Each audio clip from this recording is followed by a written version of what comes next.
If you had the opportunity to switch places for a day with someone, whom might you choose? Someone you think has a glamorous lifestyle? Someone successful at sports, business, or someone with a particular talent? Now let's consider this.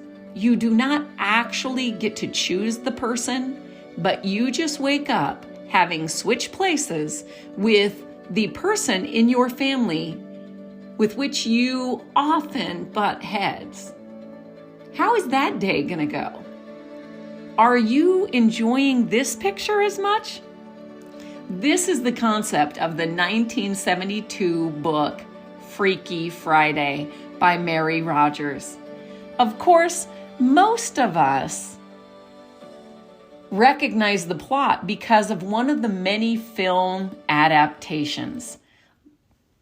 The book's themes include empathy and understanding, generational conflict, self-discovery, love and family bonds, and coming of age, stated the Wikipedia page about Freaky Friday. While the story is entertaining, below the surface level antics rests a deeply inspiring lesson in the concept of empathy. This is the Measured Words Podcast, episode 24, and I'm your host, S.J. Baldridge. Today, we will explore verses about empathy, about sitting down and imagining our own Freaky Friday, about seeing things from someone else's perspective, about walking around in someone else's shoes for a while. As a former English teacher, one of my favorite books to teach was Harper Lee's To Kill a Mockingbird. Lee wrapped so many life lessons in the tale of Scout and Jem and Boo Radley. One of the most profound is tucked into the following piece of advice that Atticus offered to his daughter, Scout. You never really understand a person until you consider things from his point of view, until you climb inside of his skin and walk around in it. So in our Freaky Friday simulation today, we are setting aside a little time to quietly think through life from the perspective of a person with which we are in conflict. We are trying to consider things from the person's point of view. We are trying to climb inside his or her skin and walk around in it. What challenges are they facing? What is causing stress in their lives? Why might they be reacting or acting in the manner in which they are? As each of us sit and imagine, yes, even if this is a little uncomfortable, and even if, or especially if, we start feeling a little conviction in our hearts and in our minds, let's continue with the following passage from Scripture that records Jesus' words. Jesus' message on judging others. It comes from Matthew chapter 7. Do not judge, or you too will be judged. For in the same way you judge others, you will be judged. And with the measure you use, it will be measured to you. Why do you look at the speck of sawdust in your brother's eye and pay no attention to the plank in your own eye? How can you say to your brother, let me take the speck out of your eye, when all the time there is a plank in your own eye? You hypocrites, first take the plank out of your own eye, and then you will see clearly to remove the speck from your brother's eye. That is Matthew chapter 7, verses 1 through 5. And now I'm going to skip to verse 12. So in everything, do to others what you would have them do to you, for this sums up the law and the prophets. Judging, I'm not judging this person, we may argue. But yes, We are judging when we are determining ourselves what someone else should be saying or doing differently.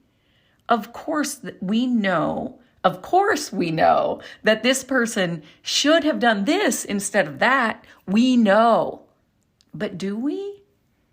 Have we made our determination about this person without a Freaky Friday moment? Sure, we have viewed the situation from our own perspective, but have we seen the situation from the shoes of the person? Have we followed Atticus's advice and climbed in someone else's skin and walked around in it? Mary T. Lathrap wrote a poem entitled Judge Softly that was dated before Harper Lee's To Kill a Mockingbird, dated 1895.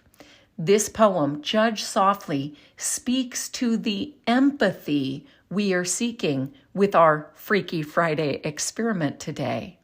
Judge Softly by Mary T. Lathrap. Pray, don't find fault with the man that limps or stumbles along the road unless you have worn the moccasins he wears or stumbled beneath the same load. There may be tears in his soles that hurt, though hidden away from view. The burden he bears placed on your back may cause you to stumble and fall too. Don't sneer at the man who is down today unless you have felt the same blow that caused his fall or felt the shame that only the fallen know. You may be strong, but still the blows that were his, unknown to you in the same way, may cause you to stagger and fall too. Don't be too harsh with the man that sins, or pelt him with words or stone or disdain, unless you are sure you have no sins of your own, and it's only wisdom and love that your heart contains. For you know if the tempter's voice should whisper as soft to you as it did to him when he went astray, it may cause you to falter too. Just walk a mile in his moccasins before you abuse, criticize, and accuse. If just for 1 hour you could find a way to see through his eyes instead of your own muse, I believe you'd be surprised to see that you've been blind and narrow-minded, even unkind. There are people on reservations and in the ghettos who have so little hope and too much worry on their minds. Brother, there but for the grace of God go you and I. Just for a moment, slip into his mind and traditions and see the world through his spirit and eyes before you cast a stone or falsely judge his conditions. Remember to walk a mile in his moccasins and remember the lessons of humanity taught to you by your elders.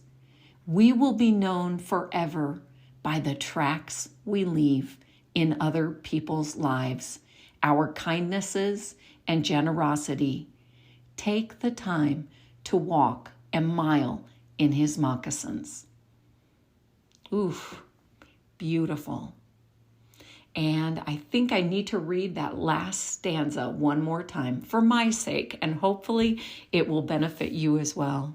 Remember to walk a mile in his moccasins, and remember the lessons of humanity taught to you by your elders. We will be known forever by the tracks we leave in other people's lives, our kindnesses and generosity. Take the time to walk a mile in his moccasins. Okay, so I think I still need a little more time to climb into the skin and walk around in it on this Freaky Friday. I need that perspective. I need to step out of my shoes, my view, my perspective in order to empathize with those in which I might have a disagreement. Throughout the book, To Kill a Mockingbird, Scout clearly learns about empathy. And in the end, I love the passage. Atticus was right. One time he said, you never really know a man until you stand in his shoes and walk around in them. Just standing on the Radley porch was enough. The Radley porch gave Scout that imagined perspective that we're seeking today. That imagined perspective that helped her see the world through Boo's eyes. So, on this, our imagined Freaky Friday, may we follow the advice of Jesus and not judge. Let us follow the advice of the poem and judge softly. Let us offer mercy to others by following the advice of Micah 6:8. He has shown you, O man, what is good. And what does the Lord require of you? But to do justly, to love mercy, and to walk humbly with your God. As we're walking humbly, may we also walk in someone else's shoes so that we have a better understanding, a better perspective, and so that we deal with others with empathy. I'm S.J. Baldridge. I'm so glad you joined me today for this Freaky Friday, a lesson in empathy. I value your time and your feedback. Please recommend the Measured Word podcast to your friends. To God be the glory, great things he hath done.